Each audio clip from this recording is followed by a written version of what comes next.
food.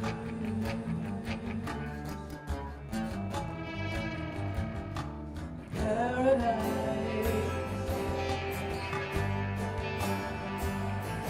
and home.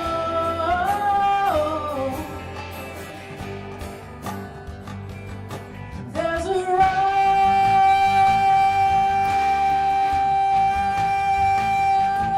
in my desert.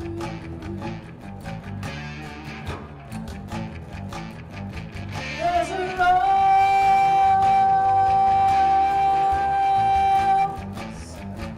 in my desert.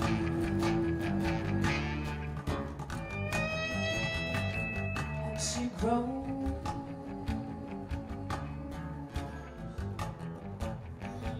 in this chaos.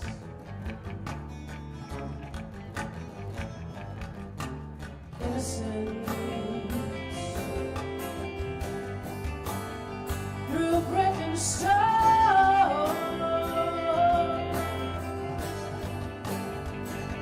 and she comforts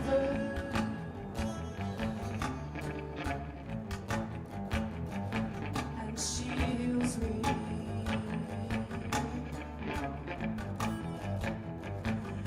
And tells me I'm a rose.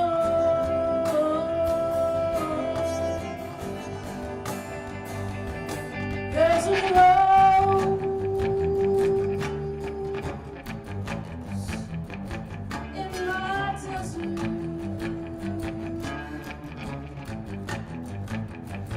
There's a rose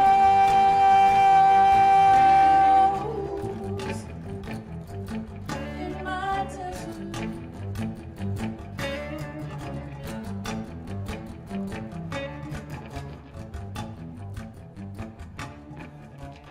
If you fuck with my children, I will kill you. Excuse me? Do I know you? No, you don't know me. So you just need, you don't know those two children over there. But if you fuck with them, I will kill you. Those were the first words my mother spoke when we moved into Franklin Hill Projects way back in 1977.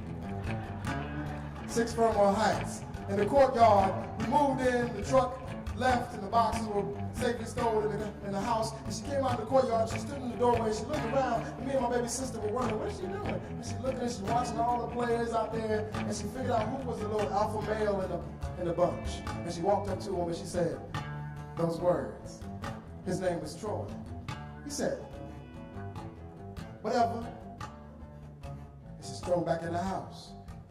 Fast forward to a week later, the first Saturday morning in the projects, me and some other rusty butt little boys are playing in the courtyard in the dust that used to be grass, playing marbles. I was about 6 or 7. We're playing marbles, and Troy's crew was over on the bench watching us. And they're giggling, and he's scheming on some shit, and then he tosses a brick. He says, hey! Smacks me in the head, busts my head open, blood gushes onto the dust and the dirt and the marbles, and all the little boys get up and we cry and run into the house, waking my mama up who's sleeping after working 3 jobs all week long. The blood's dripping on the sheets, and she wakes up. I say, Ma, boy, what happened to you? She runs in the bathroom and cleans me up, what have you, and she says, who did this? Who did this, boy? Troy hit him in the head with a brick, said my baby sister. Ma puts on her slippers and a bathrobe over her slip, walks to the doorway of the project building and says, Troy, can I talk to you for a minute? For what? Could you come over here, please? Why? Please don't make me come out there in my slippers. So Troy comes on over, and y'all know it's the projects. They start having heated words. It takes but 2 minutes for the crowd to build up. There's folks outside watching the side show. There's folks up on the stairway watching it. They start trading words back and forth. And finally, Troy just backhands my mama, hits her head against the metal mailbox. And that split second, me and my baby sister about to jump on him and bite him in the leg. Mama comes back, punches him square in his face. He and his 16-year-old pride is broken and hurt and bruised.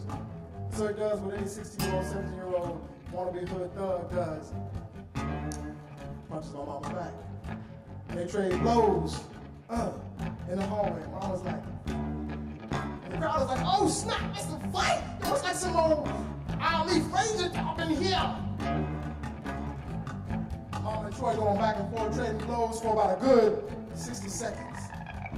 By the end of it, Mama has Troy by the throat in the corner.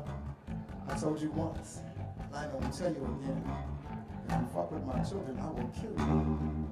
Mama storms back in the house like a prize fighter, pissed off that she didn't get to go 10 rounds, not even 1 round with this newbie in a slippers, and bathrobe.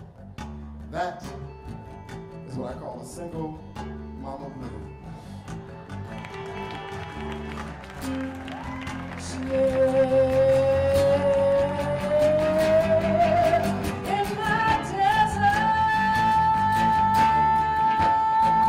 In these deserts of despair, and she'll go. My mama's a rose. In my desert,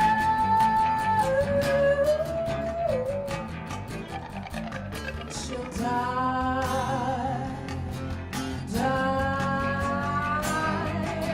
in my desert. My mama is a rose. There's Gotta a put a foot road. in the ass of some concrete that tries not to let her grow. Yeah. Tupac got that from my mama, I think. She's a rose that will kick through concrete. 5'2", There's a road. Linda Marie Beasley. Give it up for my mama. In my desert. Her boyfriend Ray said during Christmas, There's a road. all the kids that grew up with us in the courtyard in those projects, besides her 2 children, are either dead or in jail. All of them. My mama loved us ferociously. She taught me ferocious love, fearless love. There's a road. So when anybody tells me we can't make it better, when I'm in the classroom teaching crazy wild boys, I tell them because you didn't know what my mama knew. You didn't get taught like I got taught. So they think I make magic when I go in the room with crazy wild boys with their hands on their penis, and by the beginning of the class and by the end of the class, they're writing and reading poetry. Because I love them ferociously before I ever meet them. That is love. That is a love story.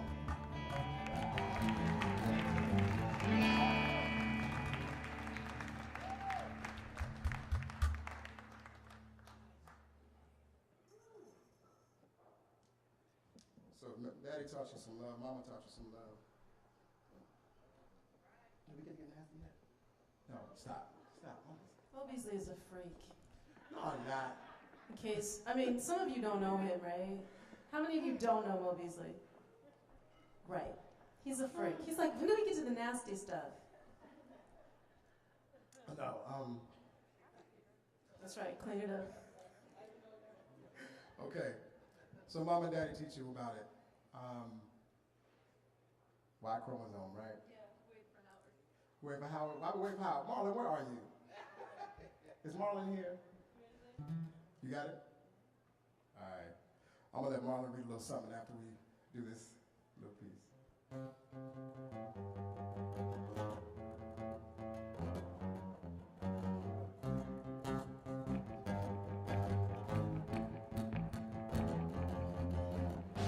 I'll bring my baggage, and you bring yours.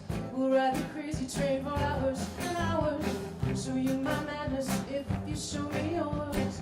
And in the end, we'll be together forever or until the morning sun appears in your eyes, making us realize I'm not perfect, but you're not sane. And that Y chromosome is toxic and unpredictable. So unpredictable, unpredictable, unpredictable. So the poet Rumi wrote, can y'all hear me all right? The poet Rumi wrote, to love another human being. It is the epitome, the ultimate. What all other striving is preparation for. So whether you're loving a girl and you're a boy, or you're a boy loving a boy, or a girl loving a girl, or boys loving a bunch of girls and boys, trying to do it is the hardest thing you might ever do. Trying to balance the Y and the X chromosomes. So we like to talk and sing about it for a minute. About what's going to keep you satisfied. I'll bring my baggage, and you bring yours. We'll ride the crazy train for hours and hours. Show you my madness if you show me yours. And in the end, we'll be together forever.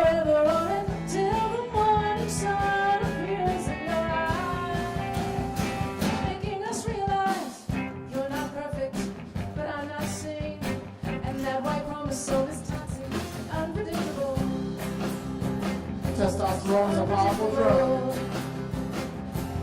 Estrogen ain't no joke either. Unpredictable. Can't live without you, can't live with you. Again, this is interactive. Let's say anything you can relate to. Let us know.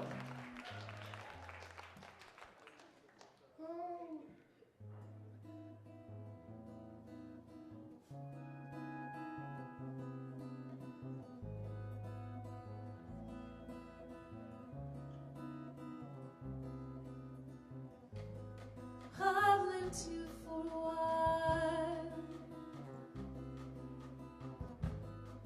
but I'd stay here forever. A prisoner of your smile, and your inclement weather. Damned if I do, damned if I don't, damned if I will. Damn if I won't let go. Leave you alone if you alone. Damn if I do, damn if I don't, damn if I will. Damn if I won't let go. If you leave me unsatisfied. You can't live with them, you can't live without them. Always wanted to know what you're thinking. I'm thinking, I hope you don't ask me that shit in one more time. That's what I'm thinking. Wanting me to be vulnerable and strong all at the same time. We don't necessarily know how to do that well. Want me to grab you by your hair one night, caress and color you the next. But I never get the memo. I'm supposed to pick up the cues. It's the same language, but we don't speak it the same way. Damned if I do, damned if I don't. Can't live with you, can't live without you. So damn complex, so damn confusing. I'll be damned if I don't love the shit out of you. What am I thinking? I'm thinking the infatuation was easy. The seduction but it's smooth, but the falling so unexpected. So unsatisfied. Love is an ever-changing game, but I'd like to take my place beside you. Through summer's cold, winter's cold, springtime's pouring rain. Wake up on New Year's and do it all again. Damned if I do, damned if I don't, damned if I will, damned if I won't ever let go. Leave you alone. Damned if I do, damned if I don't.